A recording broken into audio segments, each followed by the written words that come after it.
Major support for Carolina Business Review provided by Grant Thornton. Operating in more than 100 countries, our tax, audit, and advisory professionals specialize in helping companies unlock their growth potential. Colonial Life, providing benefits to employees to help them protect their family, their finances, and their futures. High Point University, the premier life skills university, focused on preparing students for the world as it is going to be. And Sunoco, a global manufacturer of consumer and industrial packaging products and provider of packaging services with more than 300 operations in 35 countries.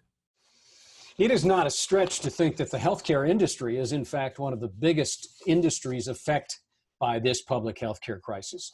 We will wade into that a bit on this program, and it starts in just a moment. Later on, joining us is Dr. Tunde Sotunde. He is the President and Chief Executive Officer of the large healthcare insurer Blue Cross Blue Shield of North Carolina. And we will unpack all things COVID, economic, and business policy related. Please stay with us. Our dialogue starts now.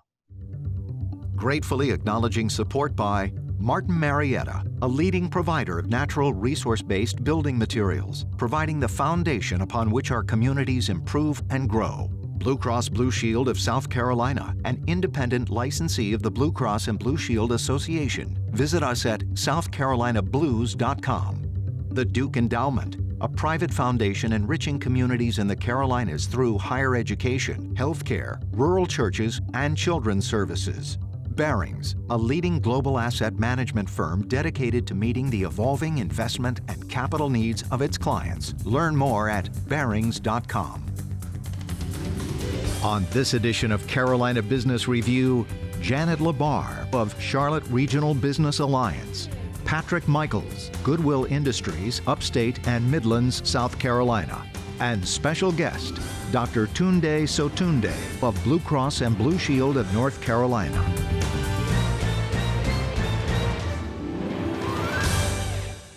And welcome again to our program. We're glad to have Janet LaBar and Patrick Michaels with us. Welcome to you both. Nice to see you again. Janet, you'll get the first pitch for better or for worse.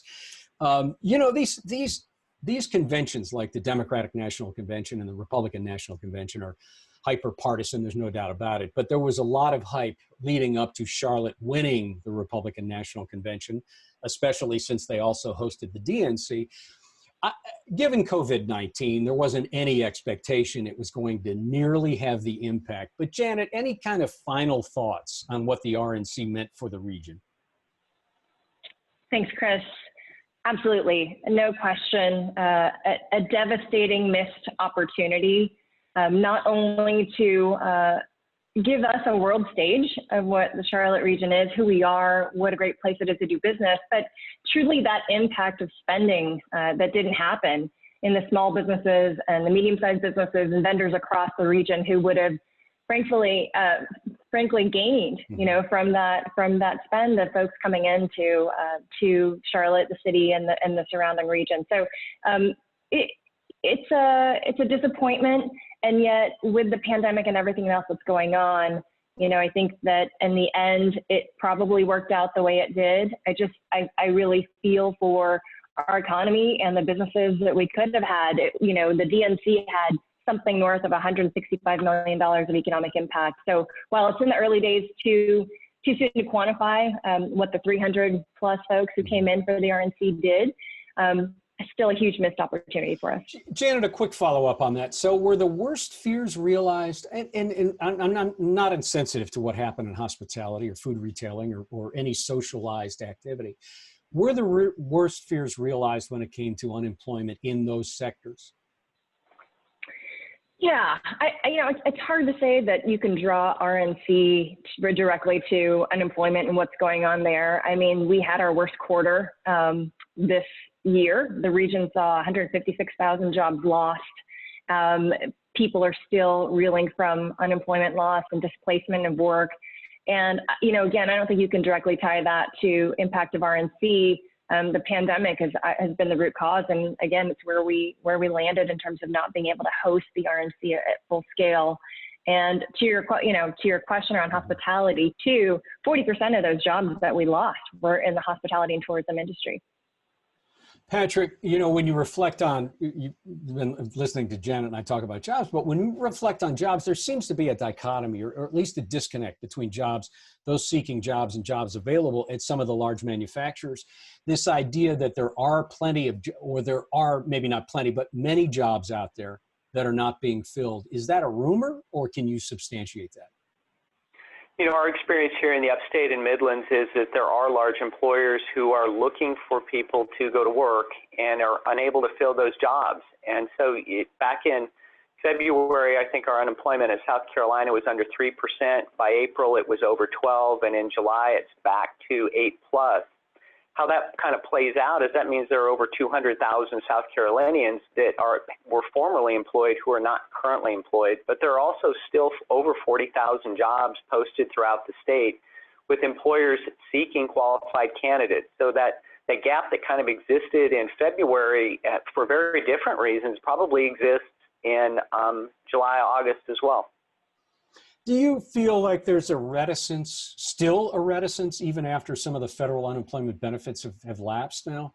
Is there still a reticence for folks thinking, I'm going to wait, I get paid better by not working? Is that sense still out there? You know, potentially. We have not seen people come back into our job connections at the level we thought we might after the pandemic unemployment assistance ended. The average weekly wage for a South Carolinian is under $900. So you have to expect that that pandemic unemployment assistance was a godsend to a lot of people who in fact lost their jobs. And so, you know, maybe there is still some reticence to look at whether the follow-on federal program at $400 a week, because it might be retroactive to the July 25th end date of the pandemic unemployment assistance, may affect some.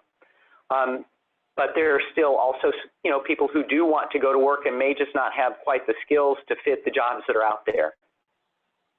Janet, how do you characterize that same question or that same issue about trying to find the disconnect between those that clearly need jobs and the jobs available? Do you see the same thing that Patrick just described?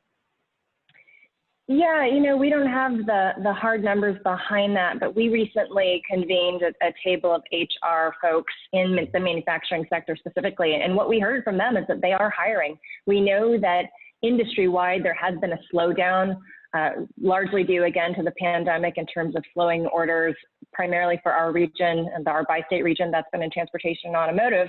However, these manufacturers are still hiring. I think the fact that they aren't finding the skilled talent in droves, as you know, Patrick was saying, that you know the upskilling is necessary, is a need for us to respond as a business community to see what we can do to invest in programs like those that Goodwill offers to make sure that people can get upskilled, new skilled, and reskilled in the pandemic environment. Too many people have lost their jobs, and there is real opportunity to connect them with employment, but they need a little bit more help. So, you know, folks like Goodwill, our community colleges across the bi-state region, again, are going to be really integral players to making sure that we rebound from this. And you know, we cannot talk about folks without jobs or no income and not have a housing discussion to some degree here. Patrick, back to you about this housing in the state of South Carolina or in the Upstate or in the Midlands, wherever you might feel most comfortable talking about it. Is housing, has the housing crisis for those at risk, are we at the worst case scenario? Are we past the worst case scenario? Is there still more pain in that? You know, Chris, my sense is there's potentially more pain if you look at people who are out of work and who are seeking employment. You know, if they started at an average weekly wage of around $900, losing that has to make an impact, and housing being a big part of any household's budget is going to end up being in a crunch. So we are definitely seeing people come into our financial stability centers wanting some help with budgeting, wanting some help with trying to make and stretch the resources that they have. So there's a lot of insecurity, and I'm not sure that quite the worst of that is over. I think that lags kind of reemployment by a little bit as people try to catch up and get on their feet and maybe buy groceries before they pay for rent. Janet, we got a couple minutes before we bring our guest in, and I want to at least talk a little bit about the momentum now now that schools are open, we've got at least 3 weeks of school, depending on where you live. And if you started earlier, many places in South Carolina do. But do you feel, again, do you get the sense that schools opening has allayed a lot of those fears of uncertainty of how it was going to look, even whether it's in person or virtual? Is the momentum of the school opening making people feel more comfortable about things? Or are there still issues around kids at risk, education, efficiencies, things like that? Short of it is yes and yes, Chris. I think for the folks who can, the certainty of having, whether it's virtual or in person or some hybrid of that, again, depending on where you are in the region, that's great, that the kids are back in a learning environment. I think the yes to your other question is that, again, the pandemic and then the social and the racial injustices that we have seen further revealed by the pandemic have just shown us that there's greater disparity across our communities for people who don't have access to the internet or don't have the technology or don't even have the structure and the framework in their own household to be able to have their children learn adequately. And so I think, it is still a kind of a tale of two cities, if you will, for our entire region, that there are the haves and the have-nots. And we, as, again, the Charlotte Regional Business Alliance, I'm sure Patrick would join me in this, but the business community, the community-based organizations, nonprofits, government, there's an active effort to make sure that we are working to close that gap, because we're going to be in this for a while yet, and we've got to figure out how to make sure that we're not leaving people behind. Quickly, Patrick, in about 30 seconds, do you feel like, as Janet just described it, and as we talked about schools so far, that this is the pressure that will compel lawmakers in both states to finish that last mile of connectivity when we talk about broadband access? Is this going to be the thing that finally does that broadband access build out? Let's hope so, Chris. I mean, I don't go to a place that doesn't have broadband, but we serve people every day who are never in a place in which they don't have to pay quite significantly in order to use the internet like I take for granted. And so I hope if there was another nudge needed, this is it. It is not a stretch to think that the healthcare industry is probably one of the biggest businesses impacted by COVID-19. Joining us now is and I think it's fair to say, the newly minted Chief Executive Officer, President, and CEO of Blue Cross Blue Shield of North Carolina, Dr. Tunde Sotunde. Dr. Sotunde, welcome to the program. Nice to see you, sir. Thank you. Glad to be here and looking forward to the conversation today. Starting on June 1st, you became the new CEO of Blue Cross Blue Shield of North Carolina. How has that affected how has it affected the way that your strategy is going to adapt to, this is my term, sir, to just jump into a company at a crisis point, and not necessarily about the company, but certainly about public health?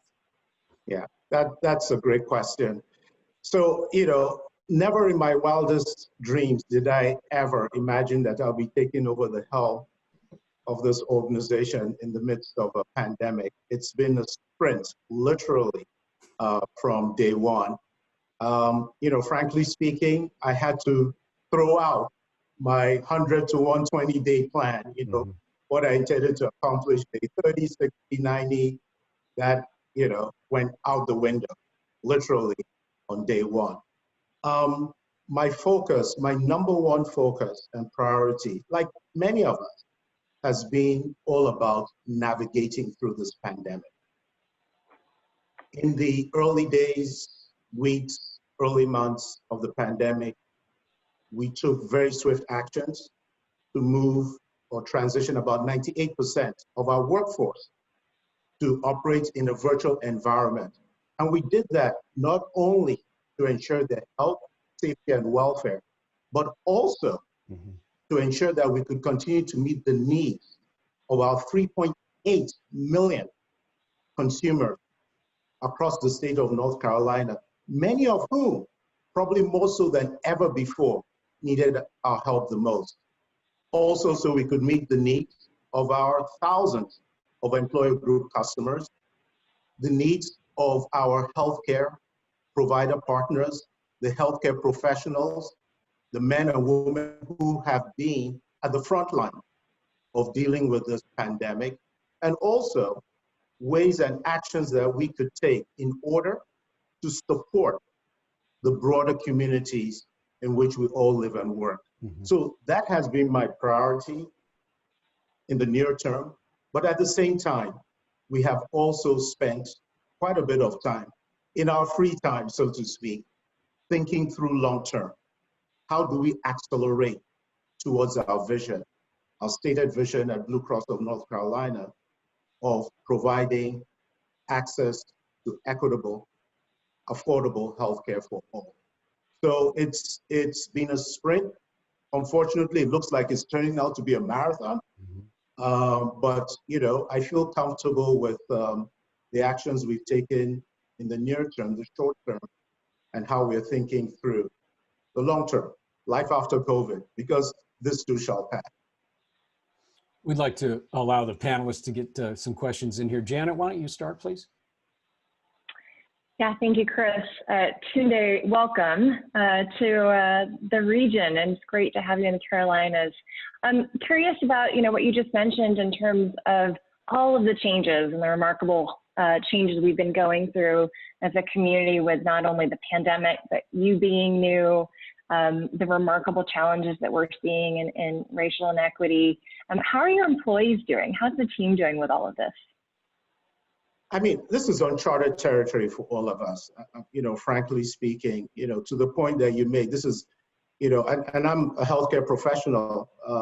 For many, if not all of us, this is the most unprecedented public health crisis that we've ever had to deal with in our lifetimes. And hopefully is the last that we will deal with in this lifetime. But having said that, as a healthcare organization, we have always been front and center of providing solutions, for not just individuals, but the communities in which we all live and work. I will share with you that over the years, one of our key strategic priorities has been around how do we address the social and environmental issues, right, that we all know impact the health and well-being, not only of individuals, but also the communities in which we all live and work. Whether it's access to employment, fair housing, basic primary care services, transportation, you name it. So, I think, and unlike the healthcare providers, the professionals that are front and center of dealing with this pandemic, we as a health insurance company, I've often said, are more upstream, but we have always, had a line of sight and always had a laser focus on addressing these issues. So, it's challenging for all of us. I spend a lot of time, building up morale amongst my team, engaging my team, trying to make sure physically, mentally, emotionally, they're in a good place. But this is what we do. It's at a different level, but this is what we have always done. And I just feel good. I'm extremely proud of the team and all that they've accomplished up to this point. Patrick? Yeah, hi, Tunde. I've got on my mind essential workers and folks who have been essential in April, May, June, July, and it's kind of continued. And I'm wondering, just as an insurer, have you seen the pattern of services that people seek change? In other words, are people at this point seeking out more in the way of mental health services? Are you seeing more work-related injuries as fatigue may set in? And I'm just wondering if you see any changes in patterns. Yes, I think you're absolutely right. I mean, you nailed it. In the first couple of months of the pandemic, we saw a steep drop-off in utilization of routine, non-emergent, elective services or care. However, what we continue to see and has continued to trend up is, access to or of behavioral health services, mental health services, trauma services, and so on. Luckily or thankfully, as you probably know, one of the modalities that we have been pushing for years now, so for 20 years, Blue Cross of North Carolina has covered telehealth. However, for various reasons, the utilization of telehealth has been minimal.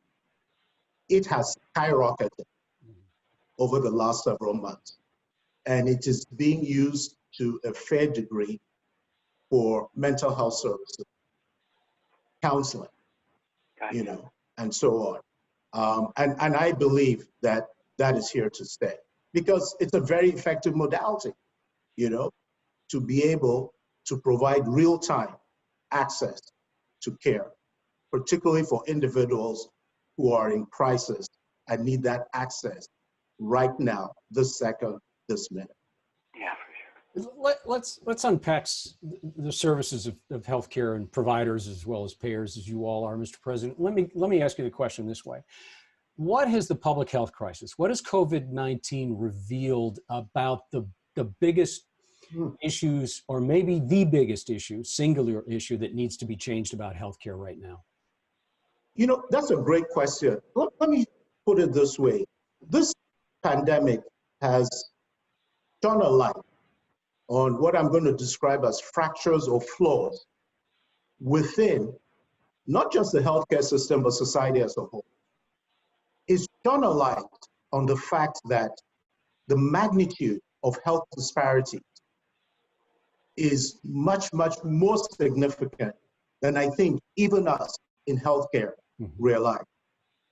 Case in point, I was taken aback, and many others I've spoken with, to learn that here in the state of North Carolina, 22% of the population are African Americans. They account for 34, 35% of the cases. Actually, the death, mortality rate. Similarly, Hispanic, Latinx population communities, 10% of the population in North Carolina. They account for almost 40% of the cases.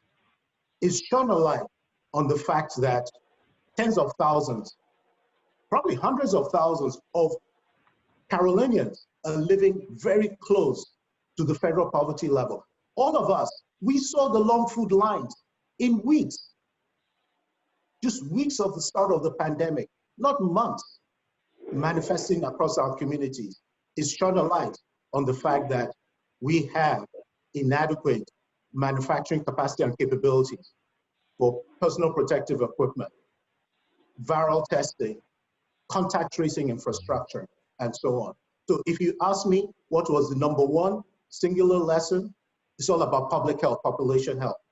Now, if we didn't know this before, it should be clear to us that our health, each of us here as individuals, is interdependent on the health of each other and the communities in which we all live and work. So we have to double down. We have to double down on community health, addressing the social and environmental factors that exist within our communities. We literally have 2 minutes left. Janet, I'm going to give you an opportunity for the last question. 2 minutes left. Well, I just think what you just said, Dr. Tunde, is incredible. And so what do you say to us, as service providers, as business representatives, what can we do to escalate that need that we are all interdependent, connected to each other, and the health of our community is based on how we interact with one another? What can we do? That's a great question. And let me put it this way. It's going to take a coalition of the willing. That's a term that I've used more often these days than not. None of us can do this alone. So we have to come together very quickly. Let me just give you some examples of things that we've done just in the recent past. As we continue to observe viral spread, case counts, hospitalization, mortality rates going up, we knew this was a public health crisis. So we doubled down. We have spent close to $50 million today, as I speak, in supporting community-based organizations that are front and center of addressing some of these issues, food insecurity, the social needs that are manifesting. We pledged, you're probably aware of it started off as the Million Mask campaign, which was spearheaded by Atrium. We were involved, Bank of America, Lowe's, right?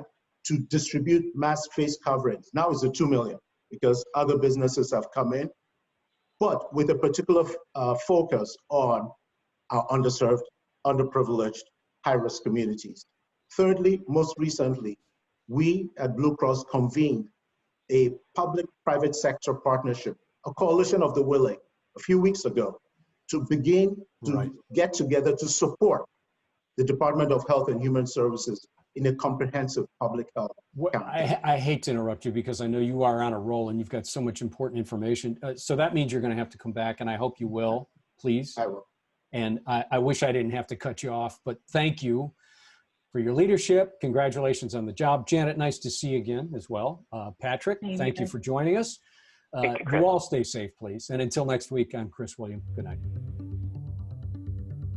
Major funding for Carolina Business Review provided by High Point University, Martin Marietta, Colonial Life, the Duke Endowment, Barings, Grant Thornton, Sonoco, Blue Cross Blue Shield of South Carolina, and by viewers like you. Thank you.